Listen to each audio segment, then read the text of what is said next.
امام احمد ابن حنبل رحمۃ اللہ علیہ کے گھر کے سامنے ایک لوہار رہتا تھا، دن بھر لوہا کوٹتا، اور غریبی بھی اتنی تھی کہ سوائے فرائض کے زیادہ عبادتیں نہیں کر سکتا تھا۔ لیکن ایک مرتبہ حضرت امام احمد ابن حنبل رحمۃ اللہ علیہ نے اللہ سے دعا فرمائی کہ اللہ، جنت میں میرے بازو کون رہنے والے ہیں، میرا پڑوسی کون ہوگا، وہ مجھے آپ بتا دیجئے۔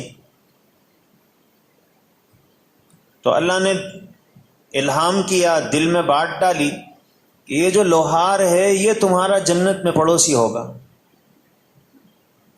اس لوہار کا انتقال ہو گیا تھا۔ یہ سوچے، لوہار نہ کوئی بہت علم والا تھا، نہ کوئی بہت عمل والا تھا، اس کو اتنا درجہ کیسا مل گیا؟ تو انہوں نے تحقیق کی، پوچھا لوہار کے جو گھر کے لوگ تھے ان سے کہ بھی لوہار میں کیا خاص خوبی تھی جس کی وجہ سے اللہ نے اسے یہ اونچا مرتبہ عطا فرمایا۔ تو گھر والوں نے بتایا کہ وہ جب لوہا کوٹتا تھا، ہتھوڑا اٹھاتا تھا،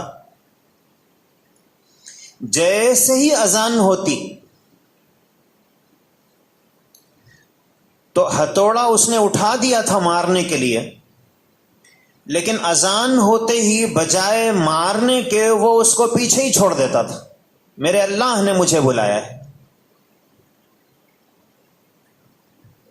بس اب کام بند۔ اللہ کو اس کا یہ عمل اتنا پسند آیا، اللہ نے اتنا اونچا مقام دے دیا۔